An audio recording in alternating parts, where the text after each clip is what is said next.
I'm gonna go over the pros and cons of the places that I've been. Chiang Mai, Bangkok, Saigon, and also the islands. Fight.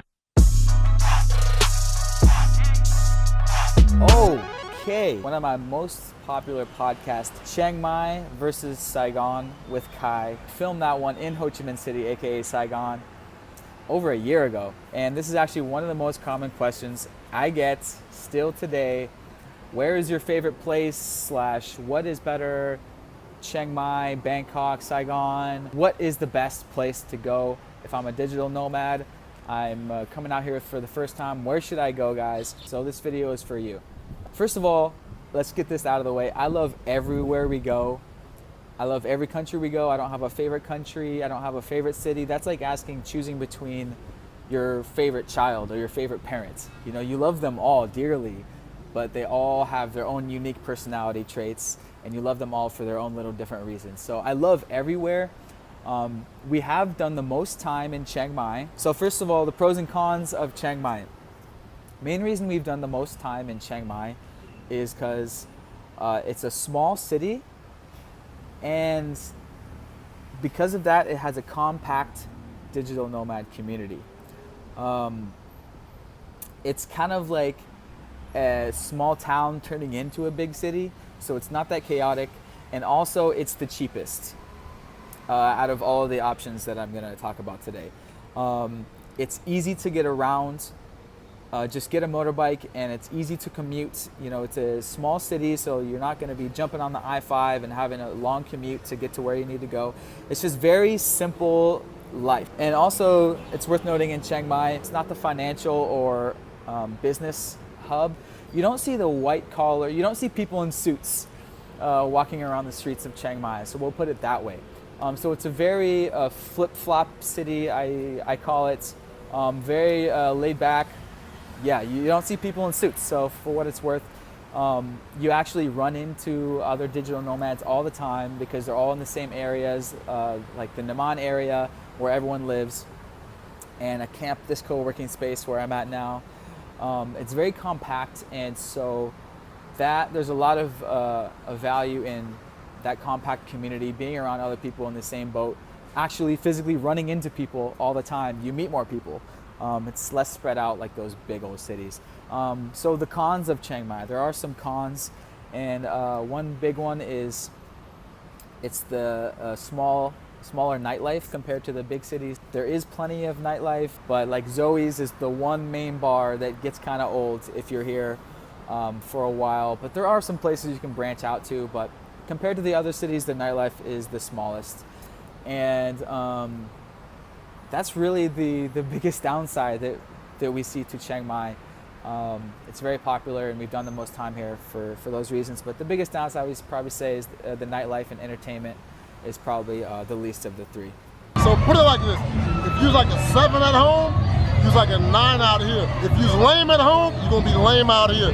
Can't help it. But anyway, we out. He summarized it. Let's check out Zoe's. Okay, on to the big cities, Bangkok. So the first pro I have on my list is tons of nightlife. Infinite nightlife, basically, including Khao San Road, the biggest backpacker bar traveler street in the world, as well as several other nightlife districts.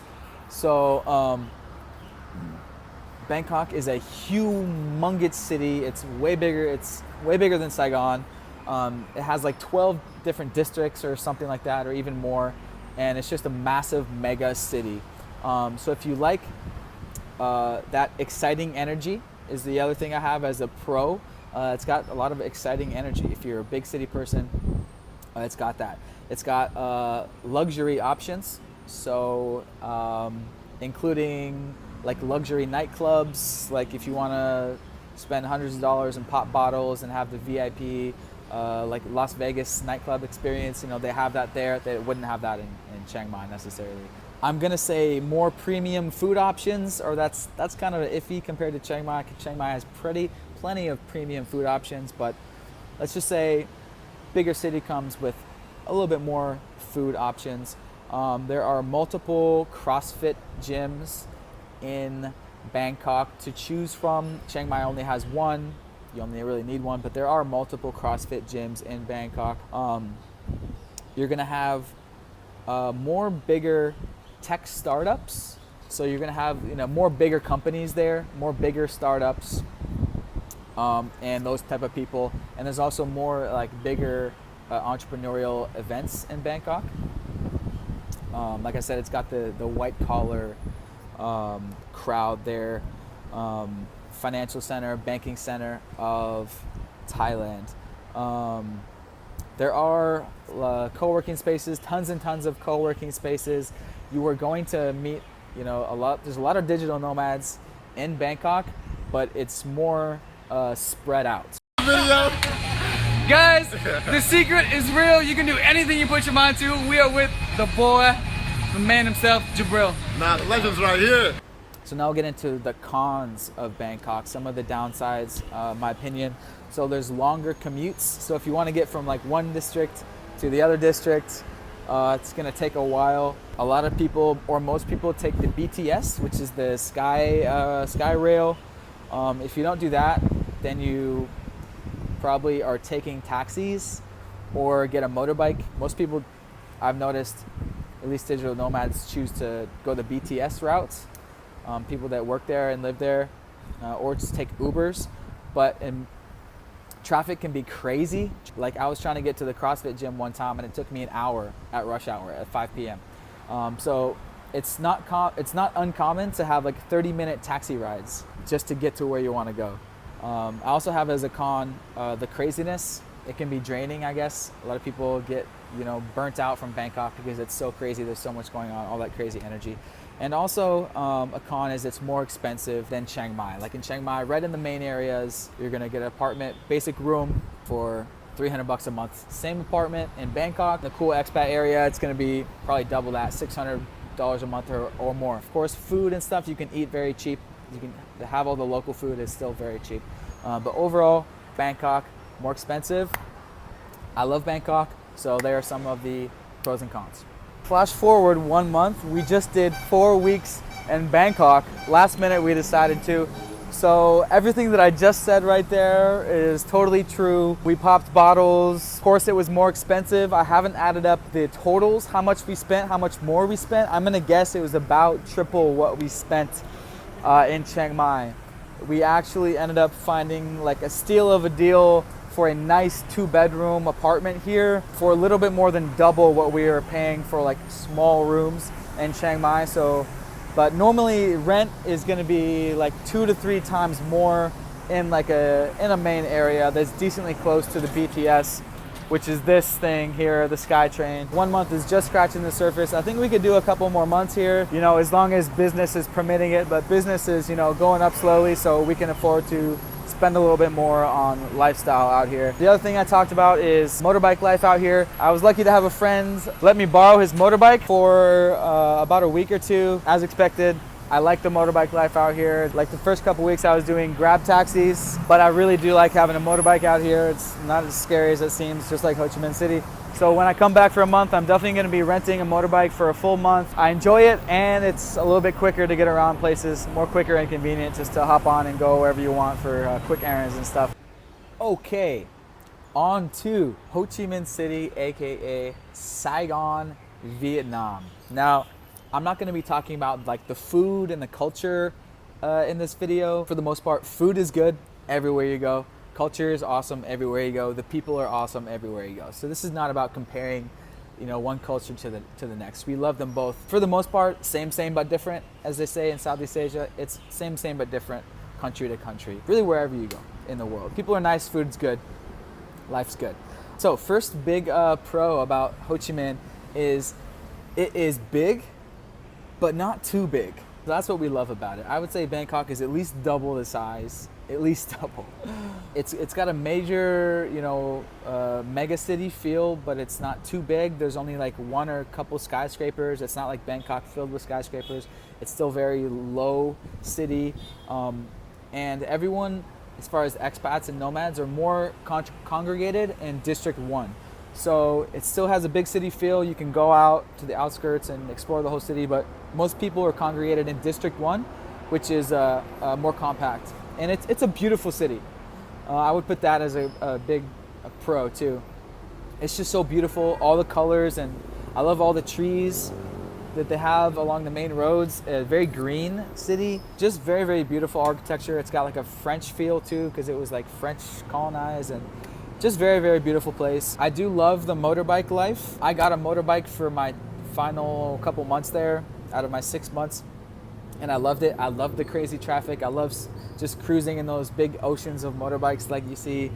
So if you don't want to get a motorbike yourself, it's really easy to order an Uber bike, a Grab bike, or just get the regular motorbike taxis on the side of the road.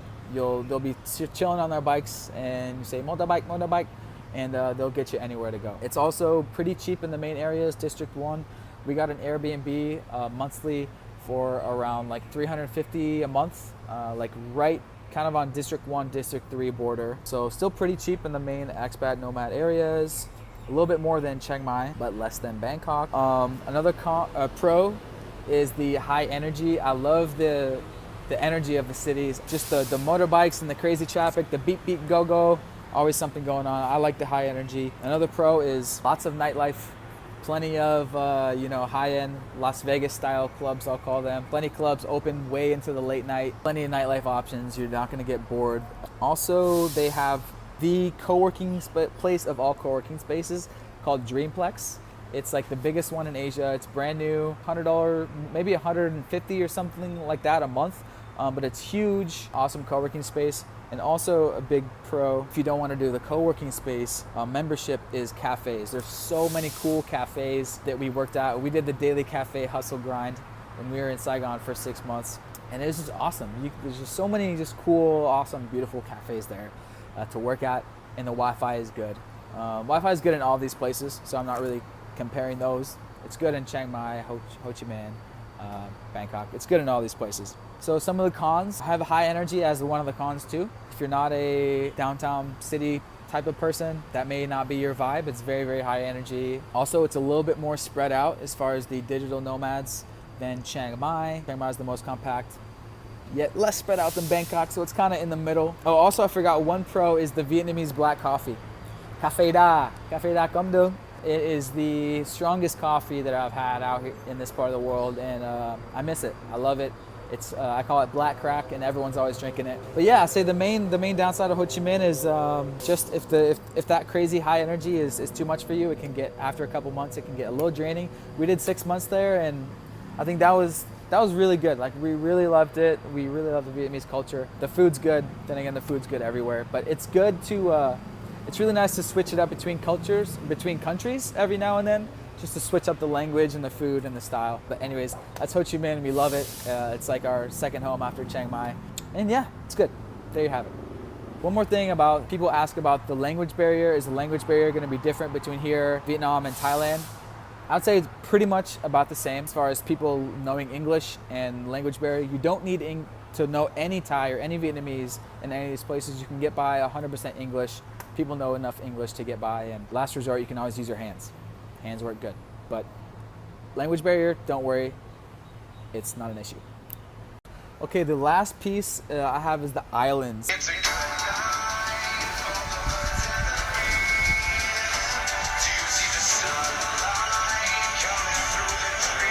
Islands are good. The most popular ones in Thailand are Koh Samui, Koh Lanta, and Koh Phangan. Those all have co-working spaces, so they're good. The main pros about the islands basically is it's beach life. You're living on a beach. That's a huge pro for work-life balance. You wake up and you can walk right there. You get to swim in the ocean. More tropical vibes. Way laid back lifestyle. So that's very good as a switch up option, just to go to the beach and work. Koh Samui does have a CrossFit gym. That's a big pro for that. There are also co-working spaces in all those places, Koh Samui, Koh Lanta, Koh Phangan. Switch it up from the big cities. I really like that ability. But a lot of people like to base themselves in the islands, on the islands, if that's for you. But yeah, mainly biggest pro is, yeah, you're on a beach vibes. Cons is a little more expensive than Chiang. I would say 1.5 to 2 times as expensive. So if you're living around $1,000 a month here in Chiang Mai, maybe for the same relative lifestyle as far as living and stuff, maybe 1,500 to 2,000 a month you're going to be spending on one of the islands. And also another con is less nightlife on the islands. Naturally, way smaller cities. Koh Samui, I would say, is the kind of the biggest island of the 3. Koh Lanta and Koh Phangan kind of smaller. Koh Samui does have pretty good nightlife, but it's not extensive. Like Chaweng Beach, they have like a couple clubs there, beach bars and stuff. But Koh Phangan would probably have the most nightlife. I heard there's some crazy like beach parties there. The full moon party is there every month, so that's really cool. And I also heard on the other side of the island there's like crazy parties that go on all the time. So if you like to party, Koh Phangan, check that out. And then Koh Lanta, I was there for a short time. Very like a hippie, smoke weed, Rasta, mushrooms, and you can get like mushroom shakes. Probably all those places you can get like mushroom shakes and stuff if you like that. But Koh Lanta was very like reggae, mushroom and ganja vibes. Very, very Rasta vibes on Koh Lanta. But they do have a Koh Hub there and beach hub in Koh Phangan. But yeah, so the main cons of the island, maybe less nightlife than someplace like Bangkok and a little bit more expensive than Chiang Mai. But yeah, it's good. If not for a home base, it's really good to get out of the city and just go down to the islands and switch it up. So there you go. Overall, they're all good. We've done our most time in Chiang Mai because it's, just to summarize, it's the simplest city, it's the easiest to get around, the most compact digital nomad community, and the most inexpensive, so you can invest more in your business. But Bangkok and Ho Chi Minh are also good options. If you like the city, Bangkok is the biggest, huge, like one of the biggest cities. Saigon is big, but not too big. I really, really liked it. Really like the vibes there. And of course, there's the islands. If you're feeling like island vibe in your head, then those options are really good too as well. So there's my honest answer. If you were to just ask me on the street or at a bar, that was my little rant on all those places. So what else do you want to know? Let me know in the commentos. See you guys soon, and subscribe because I'm going to be doing more frequently asked questions. See ya. Peace. Here's my view. Chiang Mai.